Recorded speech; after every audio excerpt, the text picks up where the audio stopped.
Saudara, polisi kembali menyisir area perkebunan di sekitar lokasi ditemukannya remaja dalam kondisi tewas terkubur di Kabupaten Padang Pariaman. Polisi dan warga kembali mendatangi tempat kejadian perkara untuk mengejar pelaku. Sejak hari Rabu malam, pencarian ini dilakukan hingga dini hari. Penyisiran ini dilakukan berdasarkan laporan warga yang melihat aktivitas mencurigakan dari sosok yang ciri-cirinya sesuai dengan terduga pelaku. Namun penyisiran dan pengejaran belum membuahkan hasil. Dan hari ini polisi kembali melanjutkan pengejaran dan penyisiran dengan menambah jumlah personel dan memperluas area pencarian.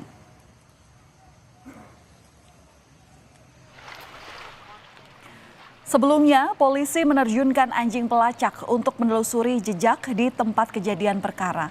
Dari penelusuran ini, bukti baru berupa baju, kaos lengan panjang ditemukan. Kaos berwarna hitam itu diduga merupakan pakaian yang dipakai oleh korban berinisial NKS. Anjing pelacak juga memetakan jalur jalan yang diakses terduga pelaku menuju jalan utama Padang Bukit Tinggi sebelum akhirnya melarikan diri.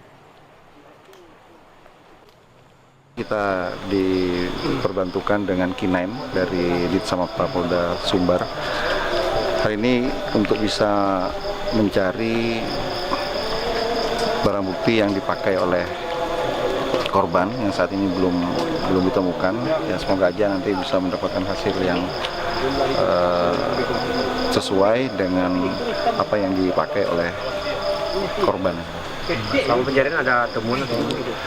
Tadi udah ada beberapa jenis pakaian yang kita nanti konfirmasi ke pihak keluarga. Saudara, sosok yang diduga korban terekam sebuah video amatir oleh warga. Korban di sini terlihat sedang menjajakan gorengan. Peristiwa ini diduga terjadi pada awal September sebelum korban ditemukan tewas pada 8 September silam. Sementara itu kakak korban memastikan baju yang ditemukan sebagai petunjuk baru merupakan pakaian yang terakhir kali dipakai oleh korban.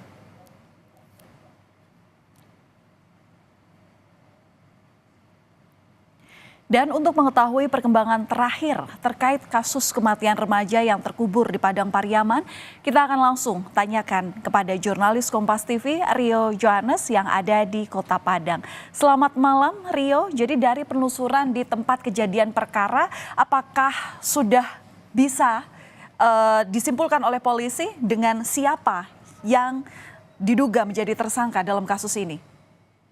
Ya, Valen dan juga saudara, itu sejak Kamis Kamis dini hari, yaitu pihak kepolisian sudah melakukan pencarian di area TKP. Mereka kembali melakukan penyisiran di area tersebut karena ada laporan warga yang melihat aktivitas mencurigakan di mana orang yang dilihat itu ciri-cirinya menyerupai seperti terduga pelaku, sehingga dilakukan pencarian hingga Kamis dini hari. Namun memang dalam hal ini pihak kepolisian belum berhasil mendapatkan atau menangkap terduga pelaku tersebut. Pada Kamis pagi tadi hingga hari ini, malam ini, yaitu pihak kepolisian juga masih terus melakukan pencarian, memaksimalkan pencarian dengan menambah jumlah personil dan melakukan pengepungan di area perkebunan itu. Dan memang sampai sejauh ini pihak kepolisian belum dapat menemukan terduga pelaku ini. Dan untuk identitas dan ciri-ciri pelaku itu sudah dikantongi oleh pihak kepolisian. Demikian, Valen.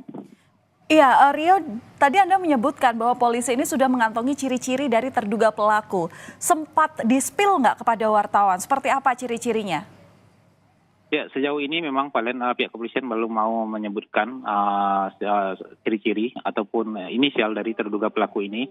Terduga pelaku ini didapatkan berdasarkan dari keterangan saksi-saksi yang sudah dilakukan pemeriksaan oleh pihak kepolisian dan memang didapati satu terduga pelaku. Dan untuk peristiwa ini, kasus ini memang pihak kepolisian selain tidak menyebutkan identitas dan ciri-ciri pelaku, juga tidak menyebutkan berapa jumlah terduga pelaku ini dalam yang menyebabkan tewasnya gadis penjual gorengan di Kabupaten Padang Pariaman ini. Demikian, Valen.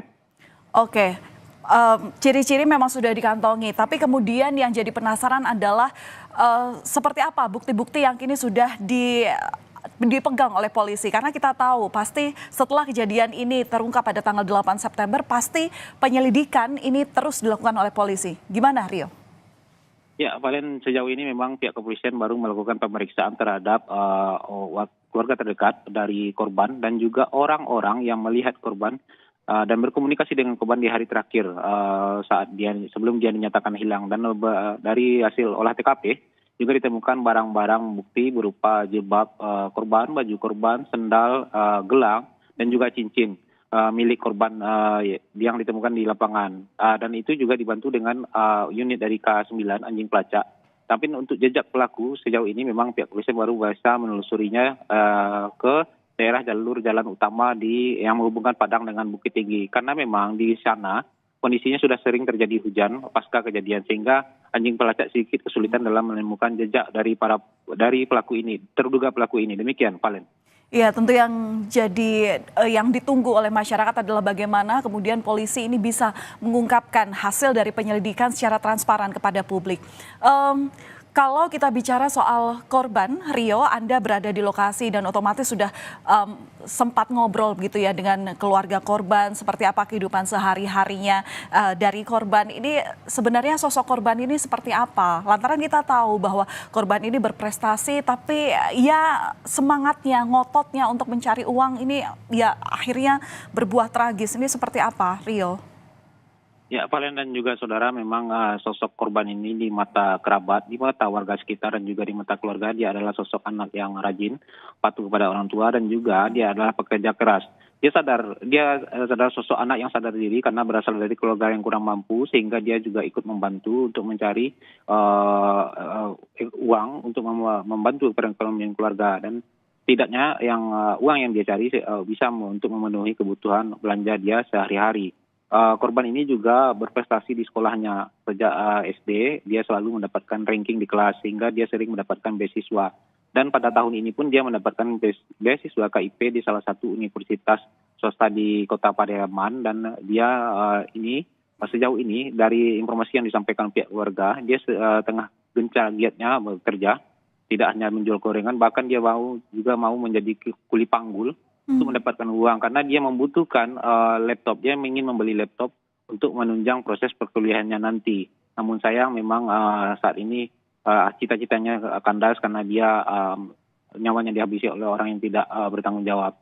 Dan untuk prestasi tidak hanya di bidang pendidikan, dia juga berprestasi di bidang olahraga karena dia salah satu atlet pencak silat, dan bahkan dia pernah meraih juara 2 di ajang silat yang di tingkat provinsi. Demikian, Valen. Baik, terima kasih atas laporan Anda, Rio Johannes langsung dari Padang. Kita doakan bersama agar polisi segera menemukan titik terang daripada kasus ini sehingga bisa membuat keluarga lega dan yang penting bertanggung jawab untuk kemudian mengungkapkan hasil penyelidikan dari kasus ini kepada publik. Terima kasih atas laporan Anda.